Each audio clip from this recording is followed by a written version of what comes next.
Today I'm going to do an introduction on using Reactor Multiplayer Engine in Unity. I have a Unity project set up with the Reactor Multiplayer Engine installed. I'm going to turn this scene into a multiplayer experience. I want it to have physics, so what I'm going to do is set this scene up as what's called a physics room.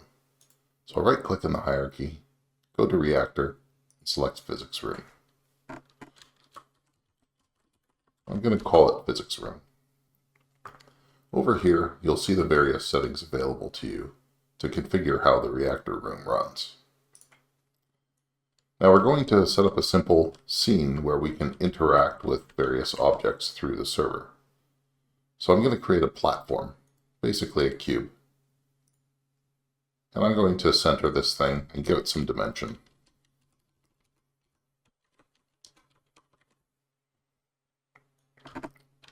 And in order for it to be understood by the server and run in simulation, I have to add a KS entity component to it.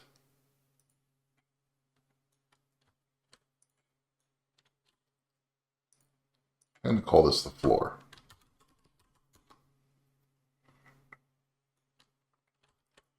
I'm going to add another cube. This is just going to be a cube that'll be simulated and will interact with the world. I don't have to do much for it. Just what you have to do with Unity will still stand, so I have to add a rigid body to it to make it dynamic. And then I have to add a KS entity component to make the server aware of it. So there we go. Well, let's do a build and see how this runs. To build the Reactor server, you have to go to Reactor, go to Rebuild All. And that has rebuilt the server. To start the room, I can go to the Physics Room controller and start the local server. Now the log window will come up and I can dock this anywhere I choose. So I'm going to just put it over here for now. When I click play, it'll automatically connect to my local server. And I should see the cube sitting on the ground. There it is over there. So I'm going to adjust the camera angle for a better view.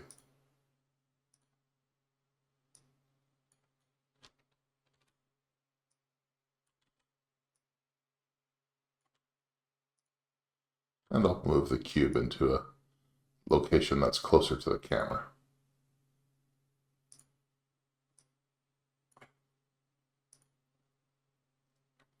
Now when we joined, the cube was sitting on the ground. The reason for that is because it's a dynamic object and gravity was affecting it, so it just fell straight down.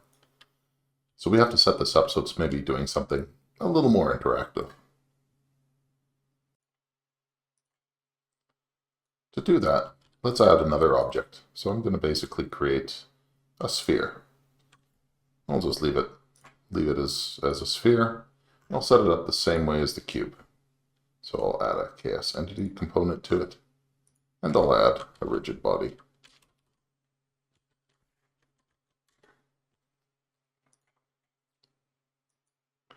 Now I'm going to want to spawn these spheres, and I want to do it from the server. And the way to do that is to turn these things into prefabs. So I'll just create a prefab from the sphere and put it in a resources folder. I no longer need the sphere in the room.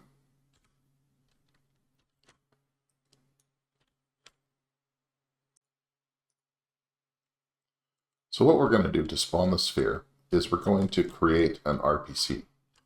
The RPC is called from the client and provided an origin and a direction, and it'll arrive at the server, and the server will interpret it and spawn the sphere. We're going to do this with room scripts. So I click on the room, I'm going to go to Add Component, I'm going to say New Client Room Script. The only thing I need here is the update function. So I'll call this one Request Spawn Sphere.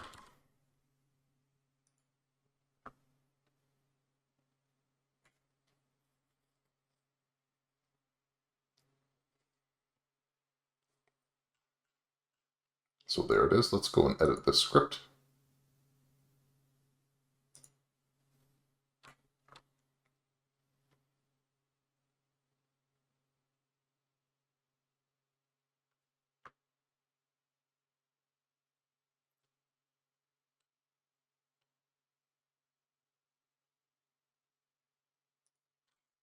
So in the update function, I'm just going to check if input dot mouse button down, the right mouse button is down, so it's clicked. I'm just going to go, let's see here, grab array,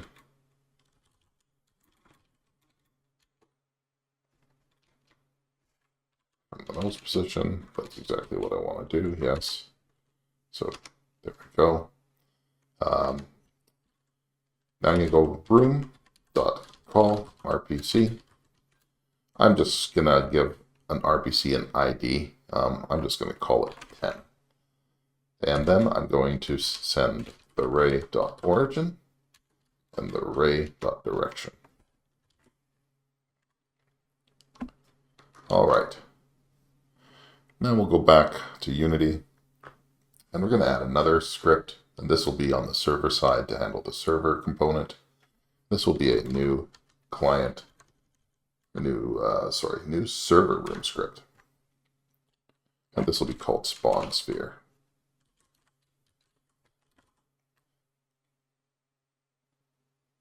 The only thing we need is the update method for this. And that'll be for a very specific reason.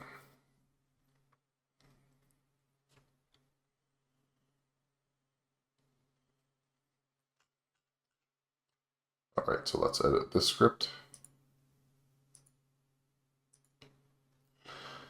Now, the interesting thing about the server scripts is they do not use Unity at all. So when I open this script, you're going to notice that no Unity symbols are included, only system and only reactor. So system is included and reactor is included. Unity is not available on the server side, but the Reactor API has everything you need to do physics and to do networking, game logic, and scene queries. So now I'm going to write an RPC handler for the RPC I'm calling from the client. So I'll use the KSRPC attribute. I use the number 10 as the ID. So it's going to try and give me a sort of smart suggestion. I'm going to do something a little different.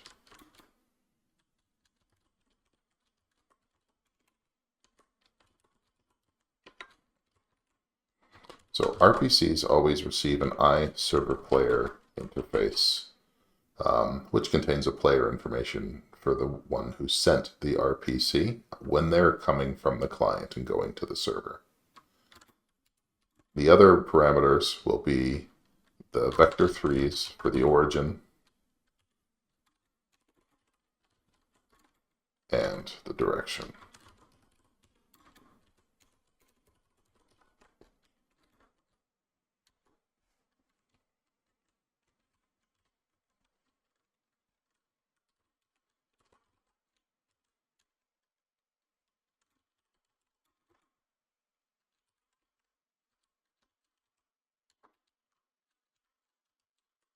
Now, because I made the entity name sphere as the prefab, I can just call it here. I don't have to specify the path.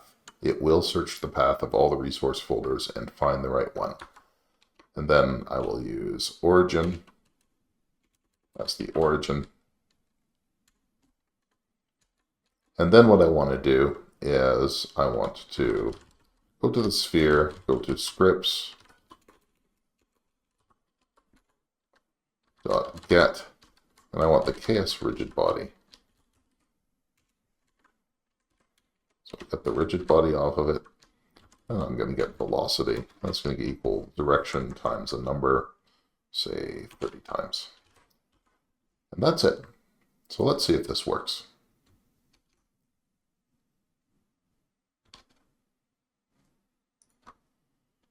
All right, so what I'm going to do is I'm going to rebuild the Reactor server.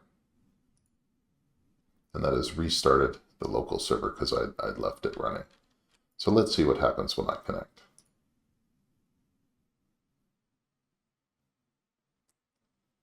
So there's the cube, and there's the sphere. And as you can see, the spheres interact with the cube.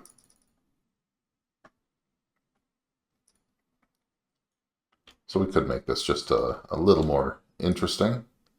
I'll maybe put the cube on the ground and duplicate some of them.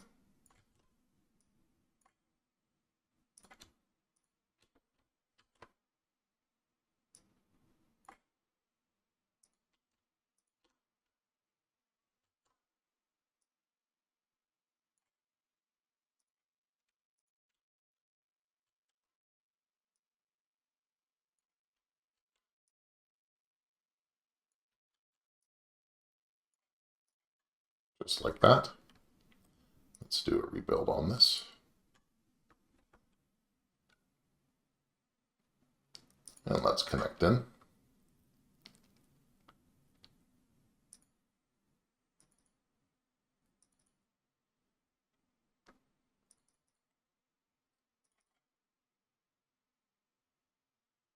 Now, to make this a little more obvious that it's multiplayer, I'll do a client build and we'll run them together and we can actually see how it's being synchronized.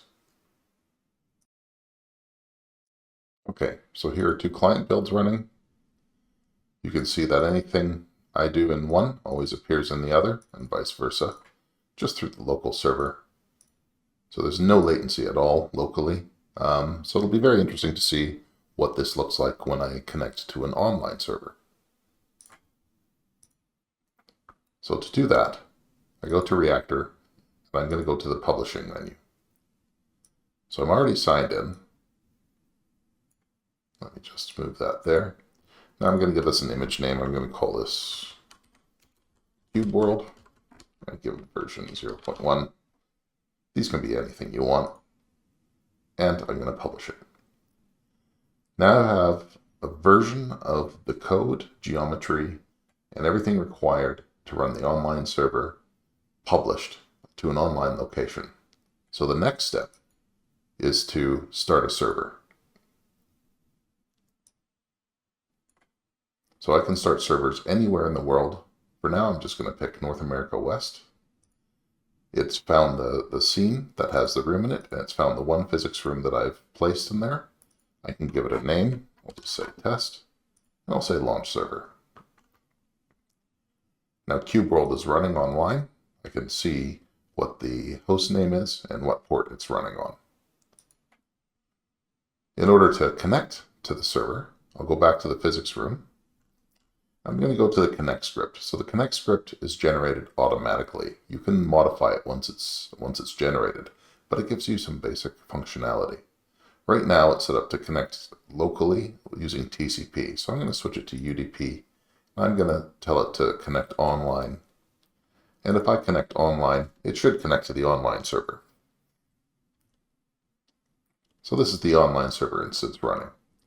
I'm going to do a new client build and have them side by side, and then show you what it looks like when two clients are interacting with each other via the online server. Okay, so my clients are connected. And this is close to me. I'm in Western North America, and the server is located in North America. But you should be able to see at least a little bit of latency between these two systems. Not very much, though.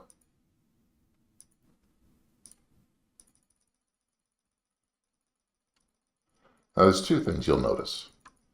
One is that everything is perfectly reconciled between both simulations. They come out exactly the same. And the other, you may notice, is that there doesn't seem to be much of a limit to what I'm spawning in.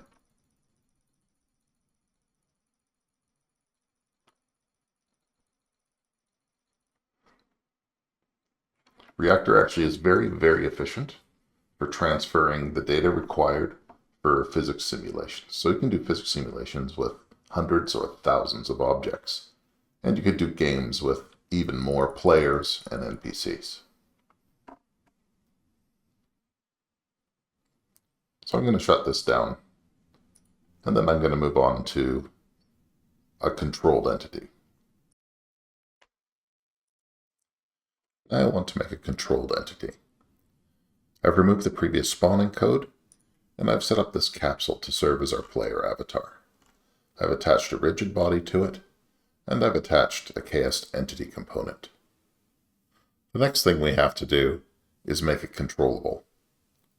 One of the things that we're going to have to do is constrain how it can move. So we're going to go to constraints, and we're going to freeze all the rotation axes for now, so it doesn't get changed by the simulation as it moves through. Then the next thing we're going to do is create a player controller script. For that, we have to go into the common folder under Reactor scripts. Common folders are places, or the common folder is a place where you will put controllers or other common data that you want available to Unity and available to Reactor. They come with a single limitation, is that you cannot include any Unity symbols in the scripts. They must all be Reactor scripts. So here I'm going to go create, then I'm going to go to Reactor, and then I'm going to go player controller. I'm going to call it avatar controller.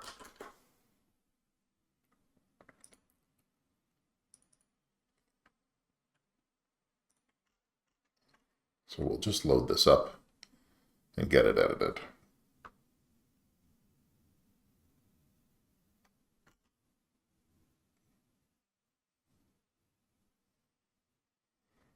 All right. So there's a few things we're going to define. So we're going to define some values that are going to represent our axes. We're going to go public const uint x equals 0. And we'll do one for y, because all the movement in this will just be two-dimensional on the big cube that we made. And then we will have a rotation.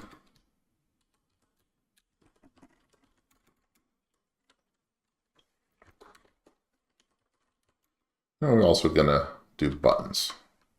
This actually isn't too bad of a suggestion, so I think I'm just going to go with it. Now, the type must always be non-zero, right? So you basically can pick, for every controller, you can hard code a value here, or you can come up with a manager to return a number. The next thing we're going to do is we're going to register inputs. So there is a registrar property, and you can register an axis. We're actually going to register axes first, so we're going to have axis X, then axis Y, and we're going to have our rotation as well.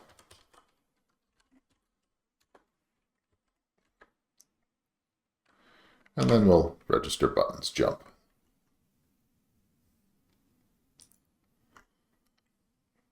Now we don't have to do anything in initialize, but you could if you want to.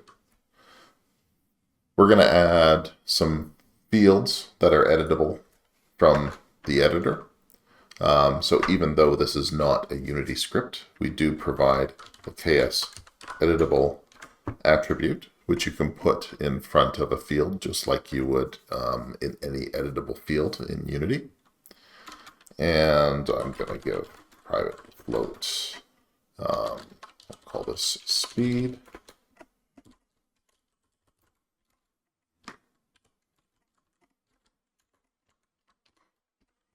This will be turn speed. So we'll do a full 360 degrees. We use degrees just like Unity does. This will be jump speed equals 6f, and that will be the initial values that we use for those particular actions. So now we go to update. This is where we will implement our movement code.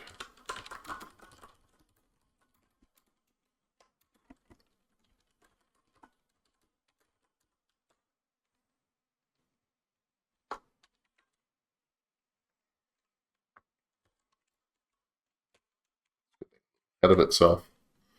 Should probably turn the suggestions off. It would probably be faster.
you'll notice that the code actually looks a lot like Unity code, even though I'm writing in the Reactor API.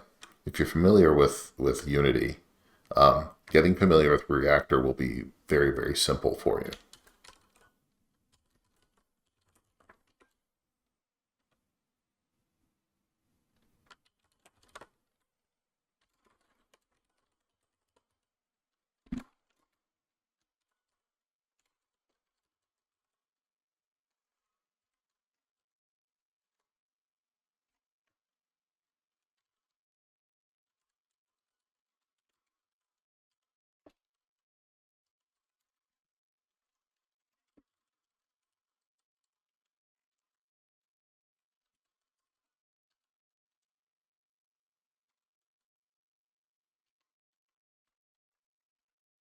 In that case, it gave me a good suggestion.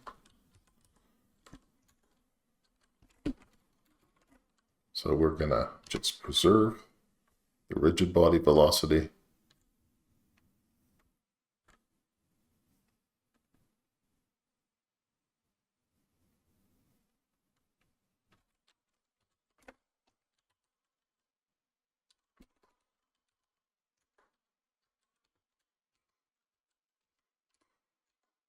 There we go. And we're going to check to see if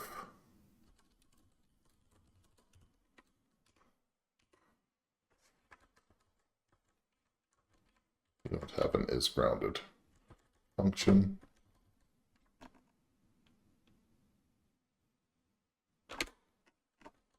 There we go. Jump speed. And then rigid body dot velocity is velocity. So that is the basic controller. The next step is to go into Unity, back into Unity here. We need to create a controller asset. So we'll let that recompile happen. So once we create the player controller class, it will need an associated asset. So we can go create. Then we'll go to Reactor again. And we will see that the asset can be created with the name avatar controller because we've implemented an avatar controller. So just click that. And you can use all the default values in there for now. Now we're going to have to go back into the Unity side, and we're going to create another room script. So the previous room scripts have been removed. We can just add a regular script here. So new script.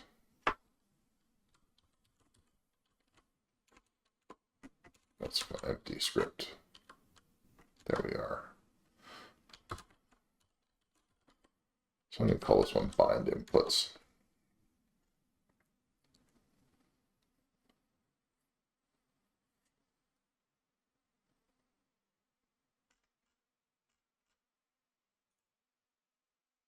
Edit this.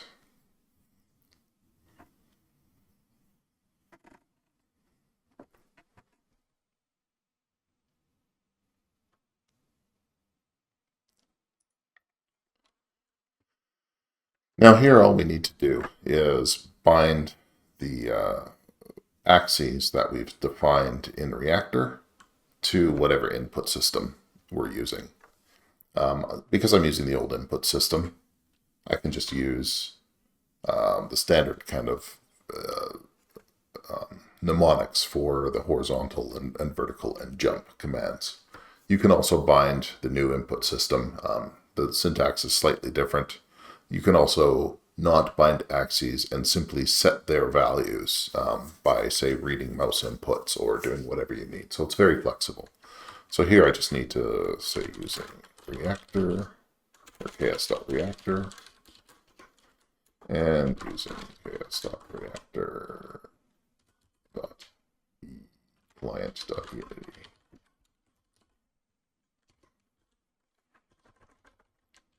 And just in the start here, it's KS Reactor as a configuration, the configuration object. Input manager, we will go bind axes dot X to horizontal, axis Y to vertical, axis rotation, or axis rotation is not something we're going to do, but we're going to find a button. Button.jump to jump.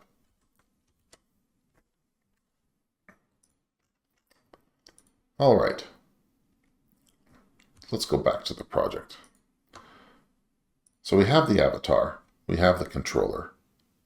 Now, we have to make sure that the avatar can be spawned by the server. So what we're going to do is take our capsule. I'm going to actually name it avatar. And I'm going to create a prefab from it. And I'll get rid of this.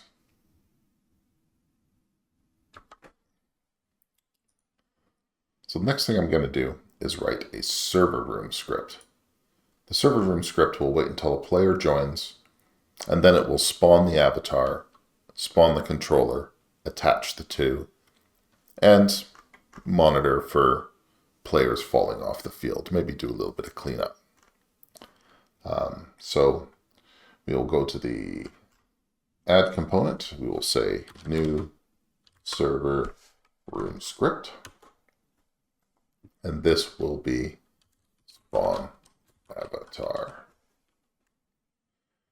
Now we'll want the on player join and on player leave. We'll want the update, and we will want, nope, that's all we'll need. We don't need the others. All right, so we will create and add the others.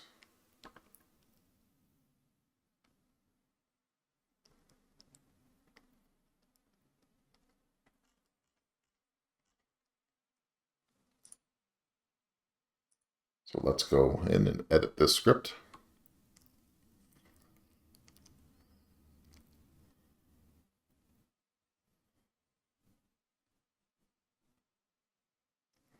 All right, so we're going to make an editable field.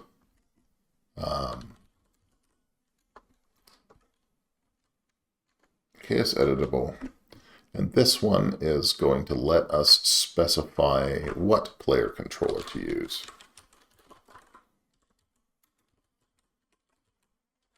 Just so we can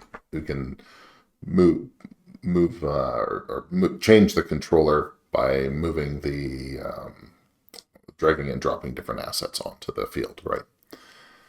Now the next thing we're going to do is create a spawn avatar function.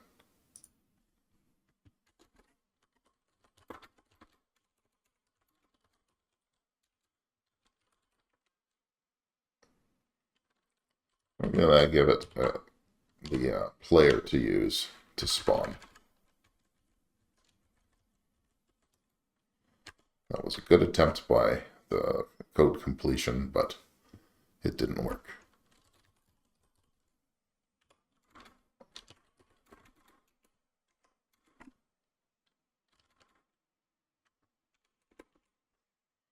I could probably use, I'm going to use a random position. Oh, no, I'm not going to use, I'm going to basically have it be new KS vector 2. I'll do KS vector 3. We'll say 0, 5, and 0.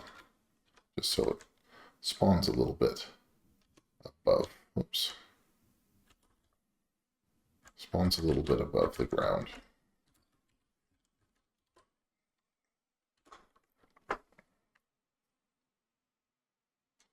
Yes, I shouldn't be naming this the same as the class. So I'll just call that spawn avatar func.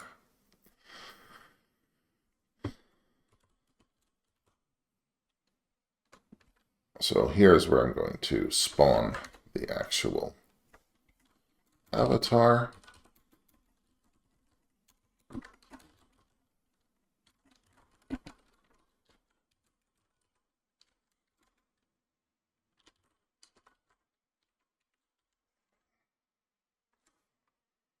There's a spelling mistake hidden by my mouse cursor.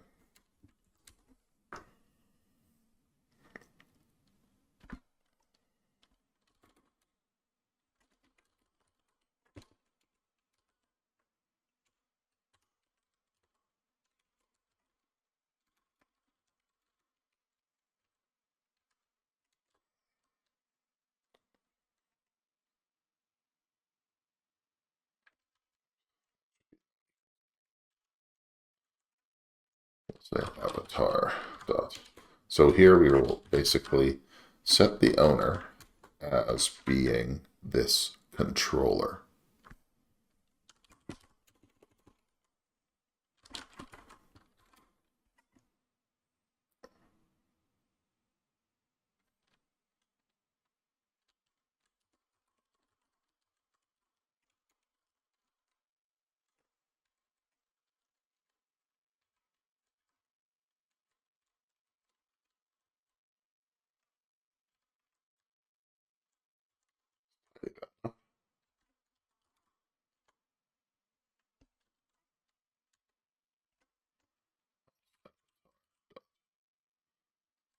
The owner.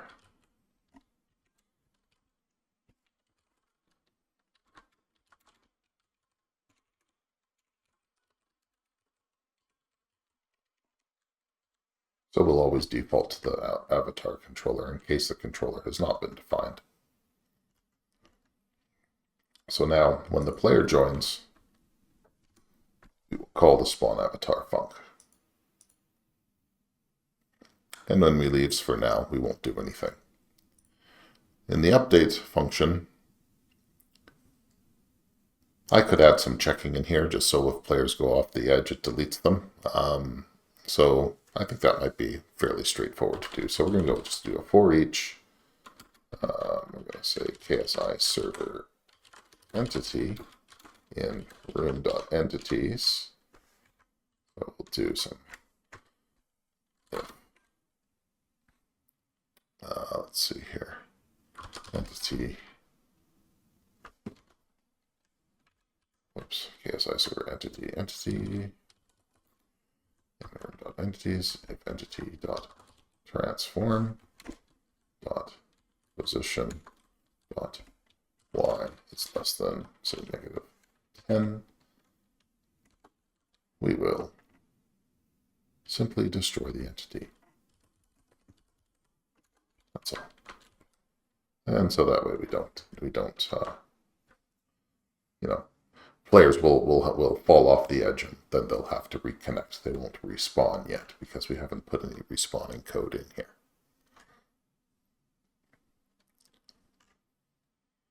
All right. So there's a little bit more we could do. We can clean up the camera so that it follows, but we are not going to do that. We're just going to just run this and see what happens. So I'll do a build and we'll see what this looks like. Here are two builds, or two instances of the same build. I've started the server in North America East just because it's a little further away, so you should be able to actually see maybe less instantaneous interactions. So if I go to this client, it'll control this avatar. If I go to this client, it'll control the other avatar.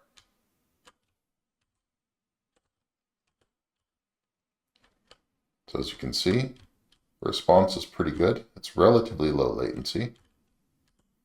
And the clients can interact with the world, and it's fully synced.